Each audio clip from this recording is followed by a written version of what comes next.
Gününüz aydın olsun dəyərli qəhrəman Azərbaycan xalqı. 8 noyabr Zəfər bayramı münasibətilə niyyətimdə tutduğum bu ağac əkmə aksiyası bu igid balamla bərabər bu günə nəsib oldu, qismət oldu və səbəbi də odur ki, bizim bu dəyərli bağban dayımız bayramla əlaqəli istirahətdə idi.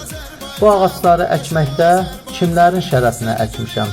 Birinci onu vurğuluyum, başda Ali Baş Komandanımız, şəhidlərimiz, qazi veteranlarımız, maddi, mənəvi, döyüşlərdə iştirak edən, eləməyən, ürəyi döyüşdə olan hər bir kəsin, hansı ki haqqı olan hər bir kəsin şərəfinə əkmişəm.